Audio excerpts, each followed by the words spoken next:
Chapter 19. It Has Come. Of course Dr. Craven had been sent for the morning after Colin had had his tantrum. He was always sent for at once when such a thing occurred. And he always found, when he arrived, a white shaken boy lying on his bed.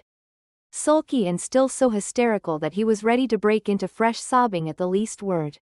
In fact, Dr. Craven dreaded and detested the difficulties of these visits. On this occasion he was away from Misselthwaite Manor until afternoon. "How is he?" he asked Mrs. Medlock rather irritably when he arrived. "He will break a blood vessel in one of those fits some day. The boy is half insane with hysteria and self-indulgence." "Well, sir," answered Mrs. Medlock, "you'll scarcely believe your eyes when you see him. That plain sour-faced child that's almost as bad as himself has just bewitched him. How she's done it there's no telling. The Lord knows she's nothing to look at. And you scarcely ever hear her speak. But she did what none of us dare do. She just flew at him like a little cat last night, and stamped her feet and ordered him to stop screaming. And somehow she startled him so that he actually did stop. And this afternoon, well, just come up and see, sir. It's past crediting." The scene which Dr. Craven beheld when he entered his patient's room was indeed rather astonishing to him. As Mrs. Medlock opened the door he heard laughing and chattering. Colin was on his sofa in his dressing gown. And he was sitting up quite straight, looking at a picture in one of the garden books, and talking to the plain child, who at that moment could scarcely be called plain at all, because her face was so glowing with enjoyment. "Those long spires of blue ones, we'll have a lot of those," Colin was announcing. "They're called delphiniums. Dickon says they're larkspurs made big and grand," cried Mistress Mary. "There are clumps there already." Then they saw Dr. Craven and stopped. Mary became quite still and Colin looked fretful. "I am sorry to hear you were ill last night, my boy," Dr. Craven said a trifle nervously. He was rather a nervous man. "I'm better now, much better," Colin answered, rather like a Rajah. "I'm going out in my chair in a day or two if it is fine. I want some fresh air." Dr. Craven sat down by him and felt his pulse and looked at him curiously. "It must be a very fine day," he said. "And you must be very careful not to tire yourself." "Fresh air won't tire me," said the young Rajah, as there had been occasions when this same young gentleman had shrieked aloud with rage, and had insisted that fresh air would give him cold and kill him. It is not to be wondered at that his doctor felt somewhat startled. "I thought you did not like fresh air," he said. "I don't when I am by myself," replied the Rajah. "But my cousin is going out with me." "And the nurse, of course?" suggested Dr. Craven. "No, I will not have the nurse," so magnificently that Mary could not help remembering how the young native prince had looked, with his diamonds and emeralds and pearls stuck all over him, and the great rubies on the small dark hand he had waved, to command his servants to approach with salams and receive his orders. "My cousin knows how to take care of me. I am always better when she is with me. She made me better last night. A very strong boy I know will push my carriage." Dr. Craven felt rather alarmed. If this tiresome hysterical boy should chance to get well, he himself would lose all chance of inheriting Misselthwaite. But he was not an unscrupulous man, though he was a weak one. And he did not intend to let him run into actual danger. "He must be a strong boy and a steady boy," he said. "And I must know something about him. Who is he? What is his name?" "It's Dickon," Mary spoke up suddenly. She felt somehow that everybody who knew the moor must know Dickon. And she was right, too. She saw that in a moment Dr. Craven's serious face relaxed into a relieved smile. "Oh, Dickon," he said. "If it is Dickon you will be safe enough. He's as strong as a moor pony, is Dickon. And he's trusty," said Mary. "He's trustiest lad I, Yorkshire." She had been talking Yorkshire to Colin and she forgot herself. "Did Dickon teach you that?" asked Dr. Craven, laughing outright. "I'm learning it as if it was French," said Mary rather coldly. "It's like a native dialect in India. Very clever people try to learn them. I like it and so does Colin." Well, he said. "If it amuses you perhaps it won't do you any harm. Did you take your bromide last night, Colin?" "No," Colin answered. "I wouldn't take it at first. And after Mary made me quiet. She talked me to sleep in a low voice about the spring creeping into a garden. That sounds soothing, said Dr. Craven, more perplexed than ever. And glancing sideways at Mistress Mary sitting on her stool and looking down silently at the carpet. You are evidently better, but you must remember. I don't want to remember, interrupted the Rajah, appearing again. When I lie by myself and remember, I begin to have pains everywhere. And I think of things that make me begin to scream because I hate them so. If there was a doctor anywhere who could make you forget you were ill instead of remembering it, I would have him brought here. And he waved a thin hand which ought really to have been covered with royal signet rings made of rubies. It is because my cousin makes me forget that she makes me better. Dr. Craven had never made such a short stay after a tantrum. Usually he was obliged to remain a very long time and do a great many things. This afternoon he did not give any medicine or leave any new orders. And he was spared any disagreeable scenes. When he went downstairs he looked very thoughtful. And when he talked to Mrs. Medlock in the library, she felt that he was a much puzzled man. Well, sir, she ventured. Could you have believed it? It is certainly a new state of affairs, said the doctor. And there's no denying it is better than the old one. I believe Susan Sowerby's right, I do that, said Mrs. Medlock. I stopped in her cottage on my way to Thwaite yesterday and had a bit of talk with her. And she says to me, well, Sarah Ann, she mayn't be a good child, and she mayn't be a pretty one. But she's a child, and children needs children. We went to school together, Susan Sowerby and me. She's the best sick nurse I know, said Dr. Craven. When I find her in a cottage I know the chances are that I shall save my patient. Mrs. Medlock smiled. She was fond of Susan Sowerby. She's got away with her, has Susan, she went on quite volubly. I've been thinking all morning of one thing she said yesterday. She says, once when I was givin' children a bit of a preach after they'd been fightin'. I esses to 'em all, when I was at school my geography told us world was shaped like a orange. And I found out before I was 10 that whole orange doesn't belong to nobody. No one owns more than his bit of a quarter. And there's times it seems like there's not enough quarters to go round. But don't you know you think as you own whole orange? Or you'll find out you're mistaken, and you won't find it out without hard knocks.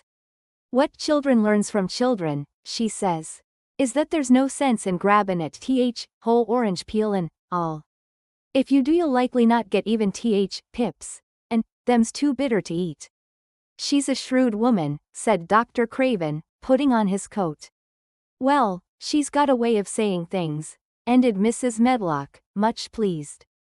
Sometimes I've said to her, Susan, if you was a different woman and didn't talk such broad Yorkshire. I've seen the times when I should have said you was clever. That night Colin slept without once awakening. And when he opened his eyes in the morning, he lay still and smiled without knowing it. Smiled because he felt so curiously comfortable. It was actually nice to be awake. And he turned over and stretched his limbs luxuriously. He felt as if tight strings which had held him had loosened themselves and let him go.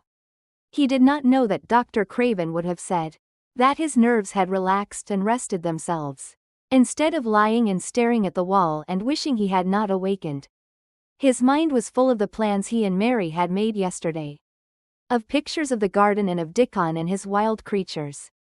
It was so nice to have things to think about. And he had not been awake more than 10 minutes. When he heard feet running along the corridor. And Mary was at the door. The next minute she was in the room. And had run across to his bed, bringing with her a waft of fresh air full of the scent of the morning. You've been out. There's that nice smell of leaves. He cried. She had been running and her hair was loose and blown. And she was bright with the air and pink-cheeked, though he could not see it. It's so beautiful, she said, a little breathless with her speed. You never saw anything so beautiful. It has come. I thought it had come that other morning, but it was only coming. It is here now. It has come, the spring. Dickon says so, has it? Cried Colin, and though he really knew nothing about it, he felt his heart beat. He actually sat up in bed. Open the window, he added, laughing half with joyful excitement and half at his own fancy. And though he laughed, Mary was at the window in a moment. And in a moment more it was opened wide.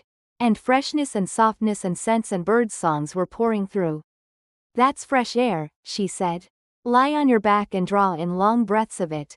That's what Dickon does when he's lying on the moor. He says he feels it in his veins and it makes him strong.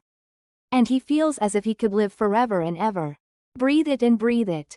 She was only repeating what Dickon had told her. But she caught Colin's fancy. "Forever and ever. Does it make him feel like that?" he said. And he did as she told him, drawing in long deep breaths over and over again. Until he felt that something quite new and delightful was happening to him. Mary was at his bedside again. "Things are crowding up out of the earth," she ran on in a hurry. "And there are flowers uncurling and buds on everything. And the green veil has covered nearly all the gray.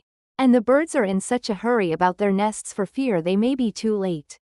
That some of them are even fighting for places in the secret garden.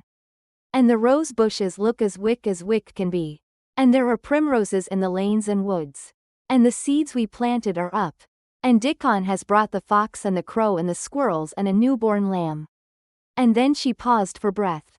The newborn lamb Dickon had found 3 days before, lying by its dead mother among the gorse bushes on the moor. It was not the first motherless lamb he had found, and he knew what to do with it. He had taken it to the cottage wrapped in his jacket. And he had let it lie near the fire and had fed it with warm milk. It was a soft thing with a darling silly baby face and legs rather long for its body. Dickon had carried it over the moor in his arms. And its feeding bottle was in his pocket with the squirrel. And when Mary had sat under a tree with its limp warmness huddled on her lap, she had felt as if she were too full of strange joy to speak. A lamb, a living lamb who lay on your lap like a baby. She was describing it with great joy. And Colin was listening and drawing in long breaths of air. When the nurse entered, she started a little at the sight of the open window. She had sat stifling in the room many a warm day, because her patient was sure that open windows gave people cold. "Are you sure you are not chilly, Master Colin?" she inquired. "No," was the answer. "I am breathing long breaths of fresh air. It makes you strong. I am going to get up to the sofa for breakfast. My cousin will have breakfast with me." The nurse went away, concealing a smile, to give the order for 2 breakfasts.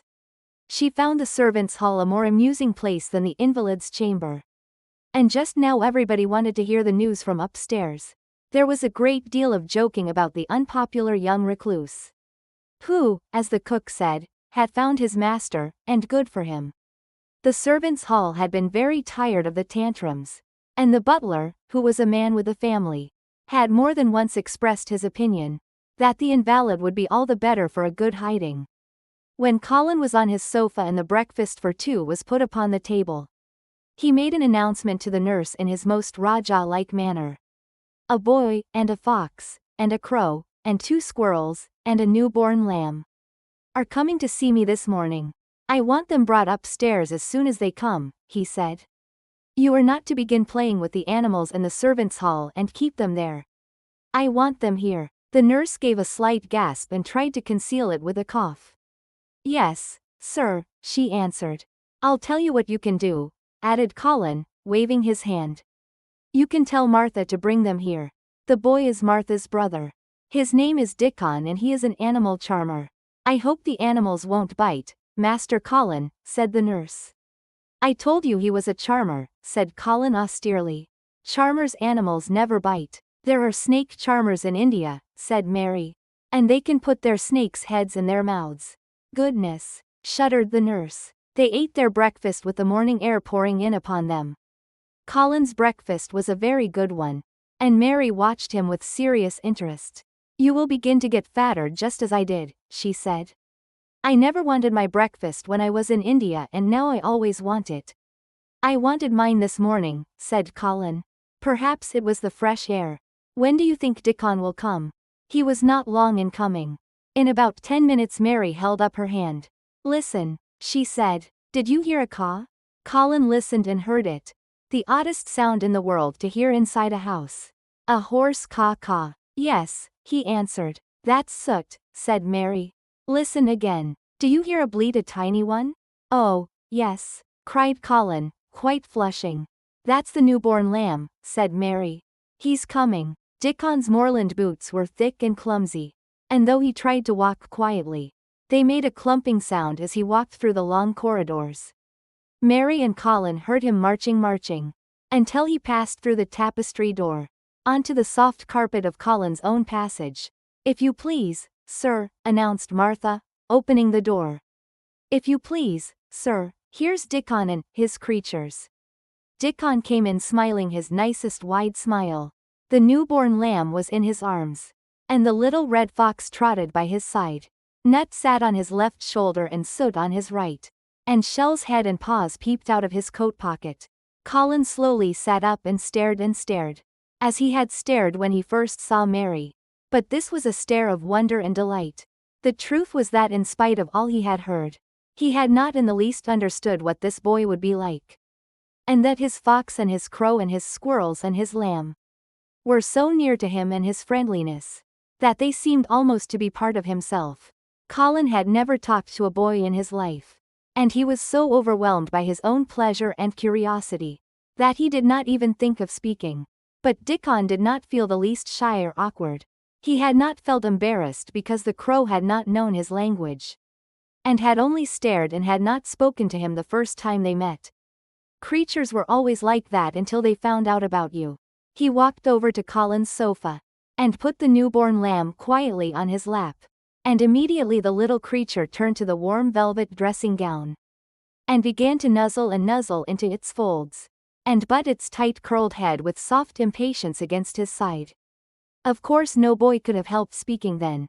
"What is it doing?" cried Colin. "What does it want?" "It wants its mother," said Dickon, smiling more and more. "I brought it to thee a bit hungry, because I knowed they'd like to see it feed." He knelt down by the sofa, and took a feeding bottle from his pocket. "Come on, little un," he said, turning the small woolly white head with a gentle brown hand. "This is what this after. They'll get more out o' this than wool out o' silk velvet coats.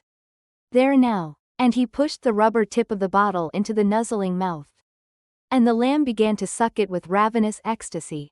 After that there was no wondering what to say. By the time the lamb fell asleep, questions poured forth and Dickon answered them all. He told them how he had found the lamb just as the sun was rising 3 mornings ago. He had been standing on the moor listening to a skylark, and watching him swing higher and higher into the sky, until he was only a speck in the heights of blue. "I'd almost lost him but for his song, and I was wonderin' how a chap could hear it when it seemed as if he'd get out o' world in a minute.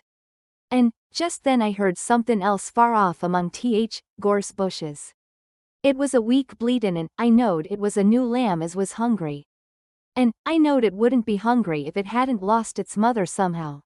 So I set off searchin'. I did have a look for it.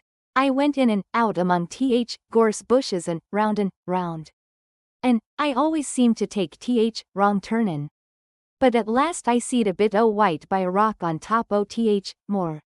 And I climbed up and found little, half dead cold and clemin'." While he talked, Soot flew solemnly in and out of the open window, and cawed remarks about the scenery, while Nut and Shell made excursions into the big trees outside, and ran up and down trunks and explored branches. Captain curled up near Dickon, who sat on the hearth rug from preference. They looked at the pictures in the gardening books, and Dickon knew all the flowers by their country names, and knew exactly which ones were already growing in the secret garden. "I couldna say that their name," he said, pointing to one under which was written Aquilegia, "but us calls that a columbine, and that there one it's a snapdragon. And they both grow wild in hedges. But these is garden ones and they're bigger and grander. There's some big clumps o' columbine in garden. They'll look like a bed o' blue and white butterflies flutterin' when they're out." "I'm going to see them," cried Colin. "I am going to see them." "Aye, that moon," said Mary quite seriously. "And munna lose no time about it.